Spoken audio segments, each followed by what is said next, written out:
274 अध्याय सोमवंश का वर्णन। अग्निदेव कहते हैं, वशिष्ठ, अब मैं सोमवंश का वर्णन करूंगा। इसका पाठ करने से पाप नाश हो जाता है।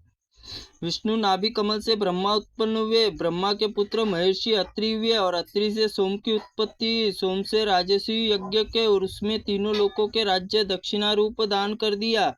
जब यज्ञ अंत में अवभूत स्नान समाप्त हुआ तो उसमें रूप देखने की इच्छा नौ देवियां चंद्रमा के पास आई। कामबान से संतप होकर उनकी सेवा करने लगी। लक्ष्मी कांत नारायण को छोड़कर चली आई।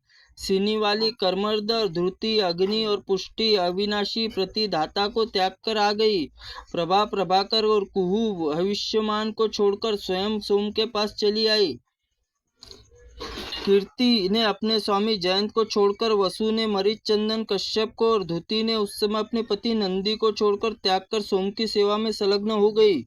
चंद्रमा भी उस समय देवियों को अपनी पत्नी की भांति का सकाम भाव से अपनाया। सोम इस प्रकार अत्याचार करने पर उस समय देवियों के प्रति शाप और शस्त्र आदि के द्वारा उनका अनिष्ट करने में समर्थ न हो सके।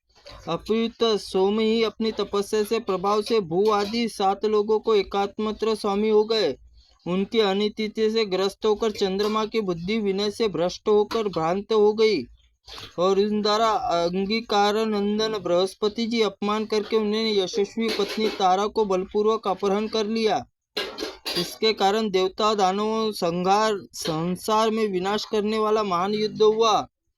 तारकामय संग्राम विख्यात है। अंत में ब्रह्मा जी ने चंद्रमा की ओर से युद्ध सहायता पहुंचाने वाले शुक्राचार्य को रोककर तारा बृहस्पति को दिला दी।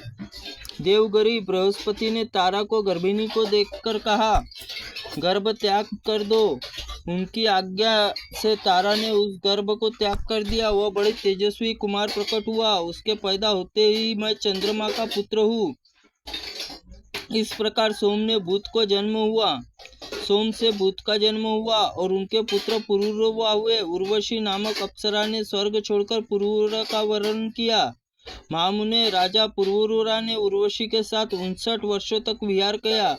पूर्व काल में एक ही अत्रि थे और उसके पुरूरा के 11वें पत्ते में आवहीन दक्षिणाग्री भेद तीनों रूप प्रकट किया।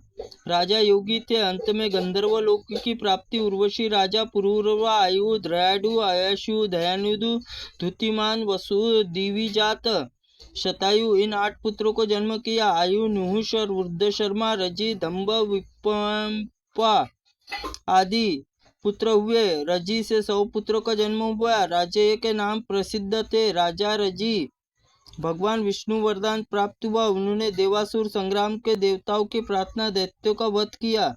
इंद्र राजा के पुत्र भाव को प्राप्त हुए। रजी स्वर्ग में राज्य को इंद्र को देकर दिव्य लोकवासी हो गए। कुछ काल के बाद रजी के पुत्रों इंद्र का राज्य छीन लिया। इससे मनीमन बहुत दुखित। तदनंतर देवगुरु बृहस्पति ग्रह शांति आदि ने विविध रजी पुत्रों को मोहित करके राज्य लेकर इंद्र को दिया। उस समय रजी के पुत्र अपने धर्म भ्रष्ट हो गया। राजा नुहुष के 7 पुत्र हुए। उनके नाम थे यति ययाति उत्तम उद्भव पंचक शरियाति मेघपालक। यति कुमारावस्था होने पर भगवान विष्णु का ध्यान करने पर स्वरूप को प्राप्त हो गए। उस समय शुक्राचार्य कन्या देवयानी और वृषवर्षा परवा की पुत्री शर्मिष्ठा 2 ययाति पत्नियां थी। राजा के इन दोनों स्त्रियों के 5 पुत्र उत्पन्न हुए। देवयानी यदु तुर्वसु को जन्म दिया और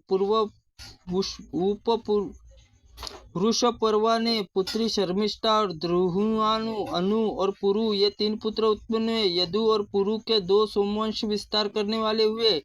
इस प्रकार आदि महाअग्नि पुराण में सोमवंश वर्णन नामक 274वां अध्याय संपन्न हुआ। त्रुटिपूर्ण वाक्य के लिए भगवंत आप हमें क्षमा करें।